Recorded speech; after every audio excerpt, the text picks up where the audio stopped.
So now it is my distinct honor and privilege to introduce one of my closest friends, one of my mentors, somebody that I have worked alongside for the last 10 years on behalf of children, the founder of the Children's Movement of Florida, Mr. Dave Lawrence Jr., to have his conversation with Dr. Jack Shonkoff. Thank you, Vance. It's wonderful to be here. This is a very special day for us. You have been simply superb. I'm deeply proud to work with you. I hope to work with you for years to come. So Vance mentioned 10 years. In fact, if you go back to the Children's Movement and its predecessor, the Early Childhood Initiative Foundation, it goes back 21 years. And we have been, it's safe to say, front and center in this nation's third largest state, serving as an example of what is possible when we focus on everyone's child. So I'm going to give you very quickly a half dozen brief examples that have flowed from our work and that of others. Number one, passage of a constitutional amendment authorizing Florida's voluntary pre-K program. There are, so you know, about 170,000 4-year-olds in the program this year.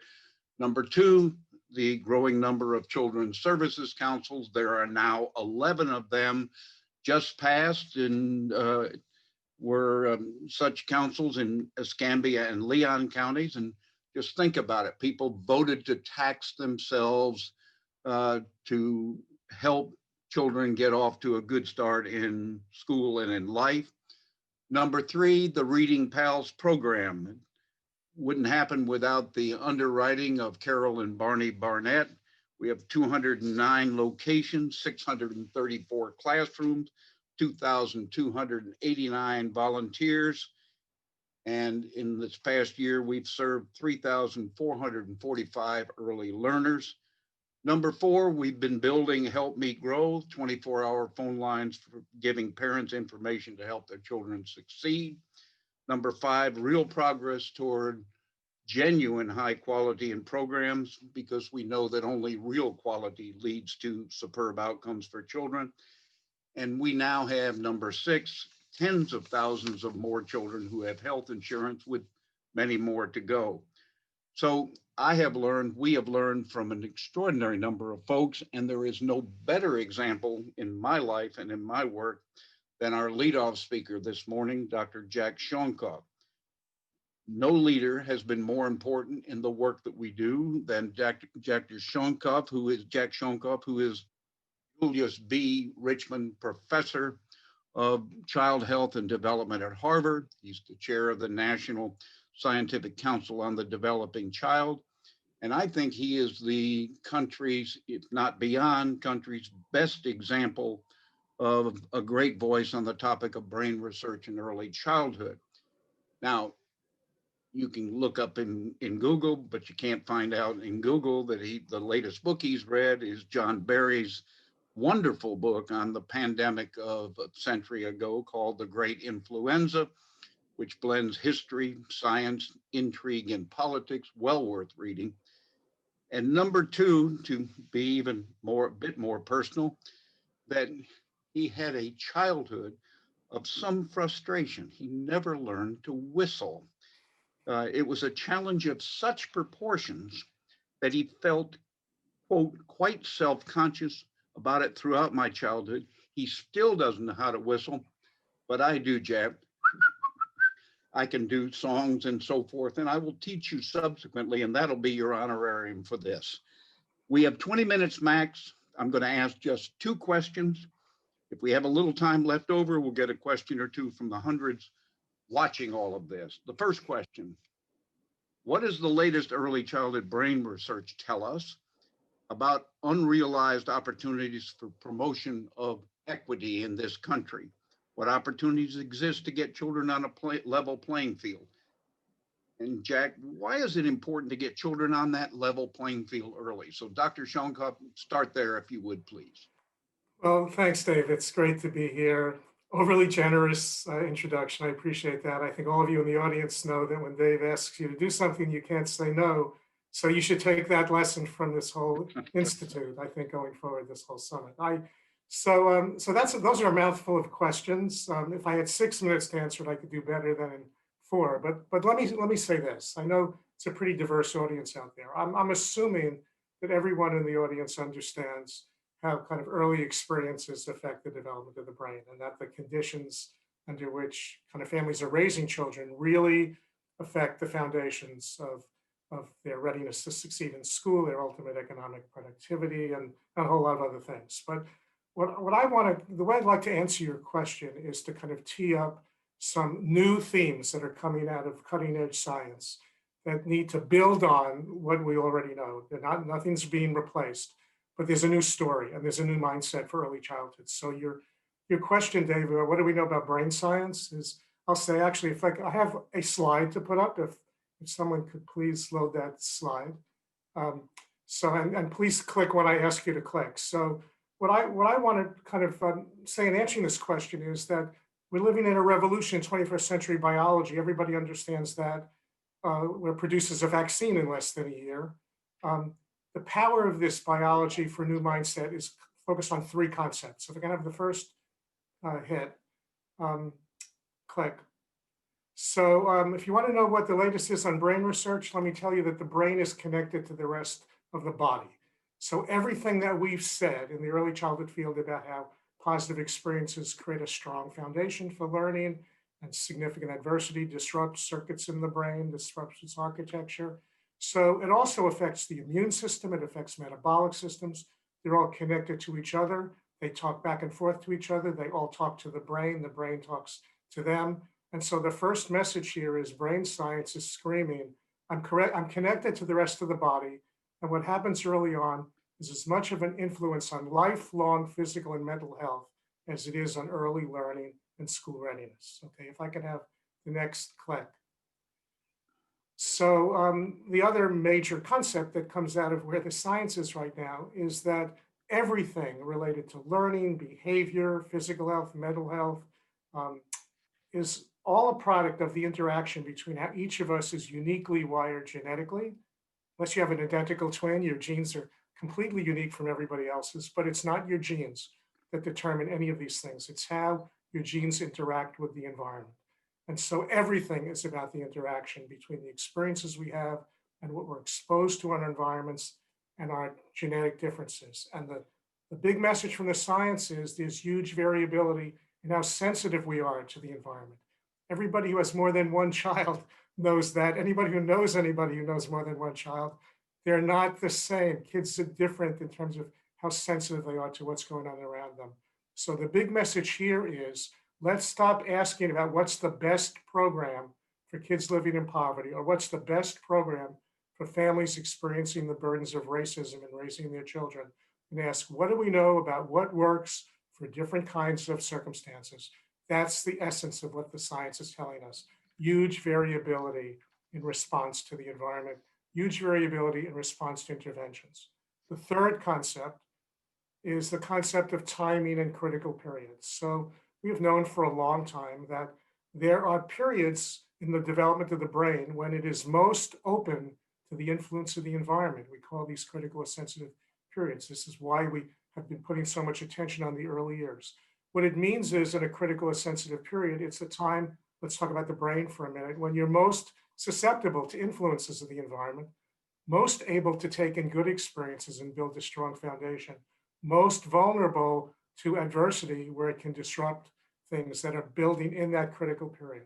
Okay, to connect this to the other 2 points I just made is the immune system has critical periods, metabolic systems have critical periods. These critical periods begin prenatally and extend very much into the first 1 or 2 years after birth. So kudos to you, congratulations, Florida, on your investment in pre-K. That's a huge achievement. It's earlier than kindergarten, that's great. It is not remotely early when it comes to the development of the brain and the immune system and metabolic systems for children who are facing significant adversity. This is the equity issue. And in fact, although we've known that very early experiences in early infancy affect the foundations of your ability to focus attention and kind of organize yourself for learning, the immune system and metabolic system are even more vulnerable to adversity prenatally and in the first 2 years after birth. So if we want good outcomes, we need to really double down earlier for the most vulnerable children.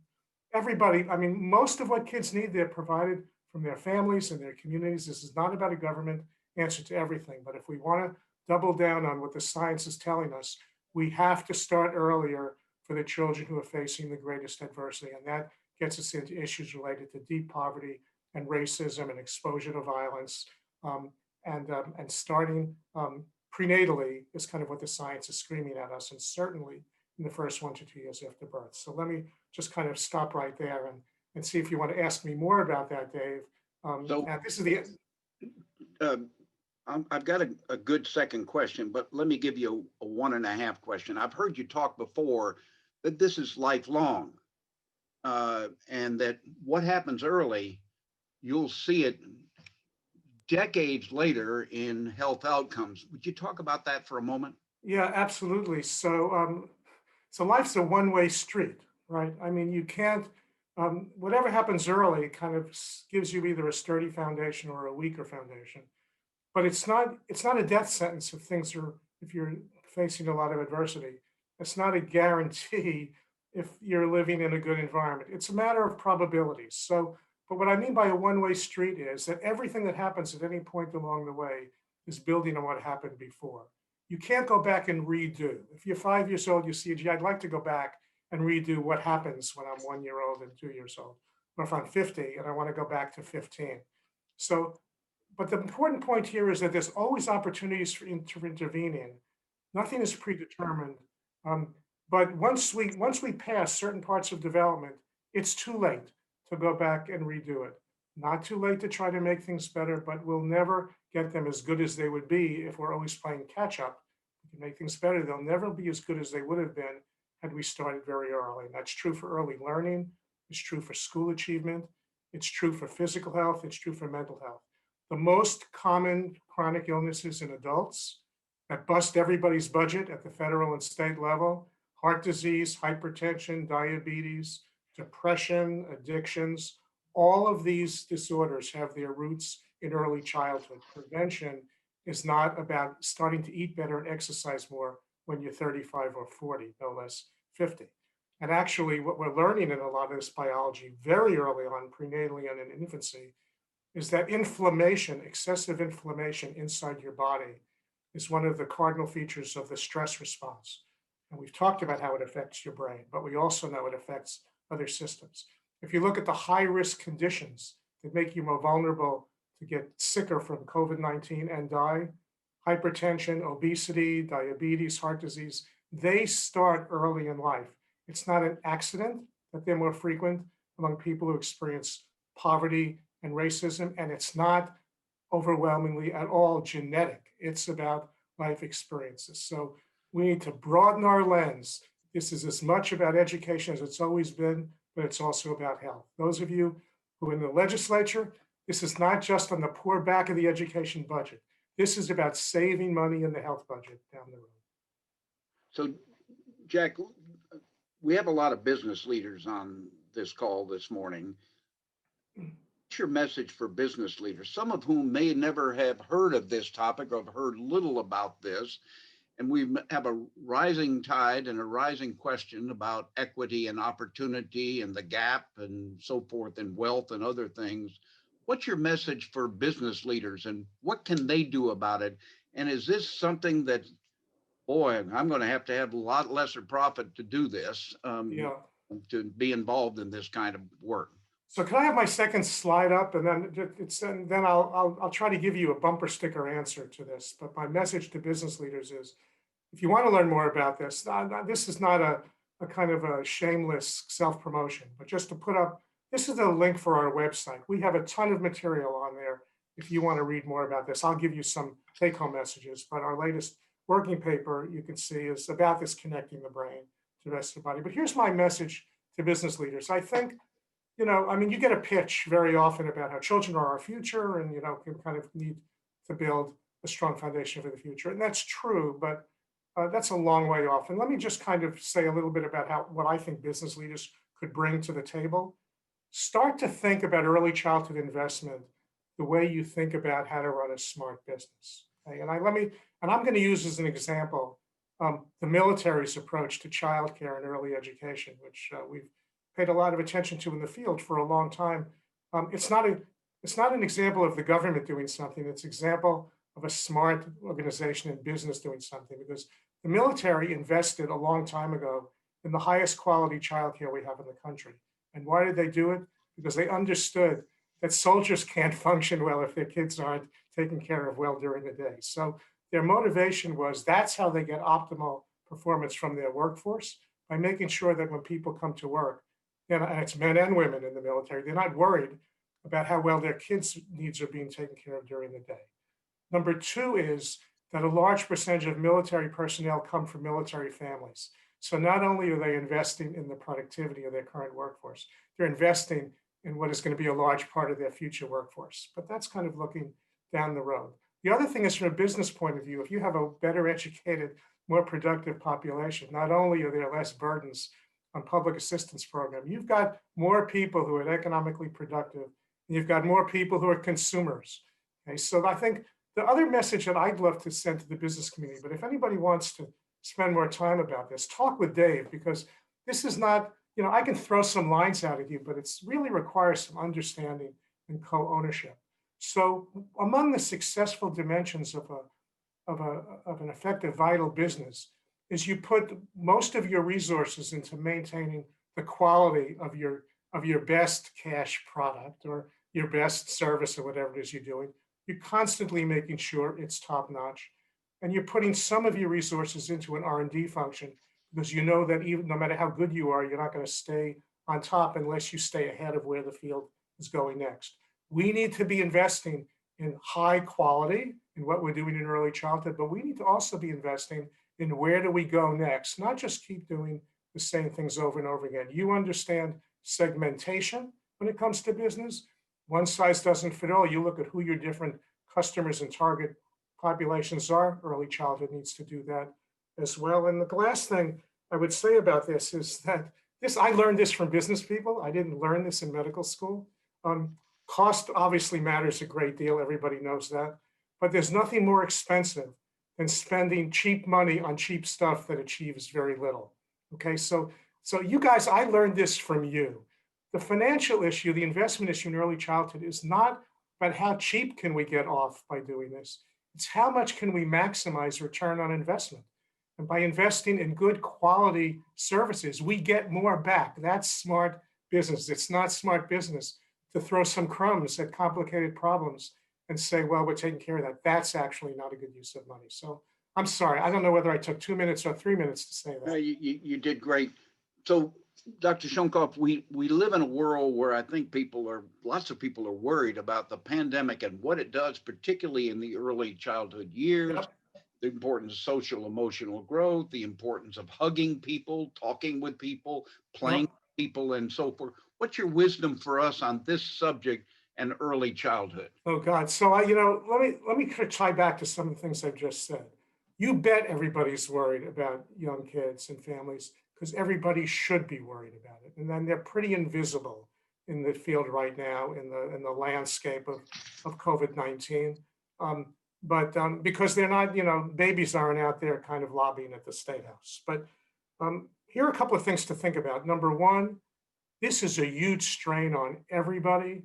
So this is an experiment of nature about it. Everybody is affected by the stresses of this pandemic, but not everybody is affected equally. Some people have more resources to fall back on. So the first name of the game is back to this variation issue. It is absolutely true that young children in this country and their families are at extraordinary risk for a huge host of problems in learning and behavior and physical health and mental health, and we're going to pay a huge amount for that down the road. At the same time, that is not true for everybody. When this question comes up, the first thing, people think of two things. If you're thinking about the country and society, you think at that level. But if you have kids of your own, or you have extended family, or you know people with kids, you also start to think about the kids you know. And it's really important for everybody to understand that there are lots of kids that are going to get through this okay. They're going to kind of learn from this. And there are a lot of kids that are going to be devastated by it. What's the key take-home message here? If we want to meet and this is a message for the whole early childhood field of investment, whether in a pandemic whether we're in a healthy period with everybody having good kind of economic security. If we want to meet the needs of young children, we've got to make sure that the needs of the adults who are caring for them are being met. That is the key. That's your grandmother could tell you that, but that's what science is telling you as well. Young children don't grow up in a vacuum.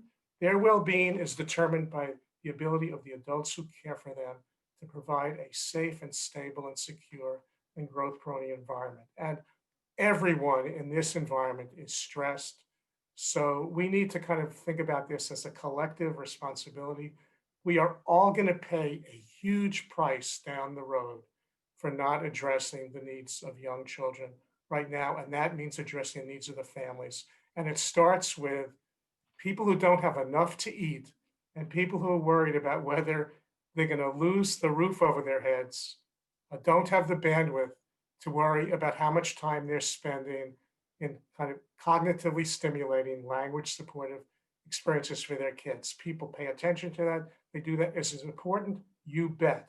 But in this kind of a circumstance, this is Mayday for families with young children who are barely hanging on. And so the science tells us why this is a problem. It's affecting brain circuits. It's affecting the immune system.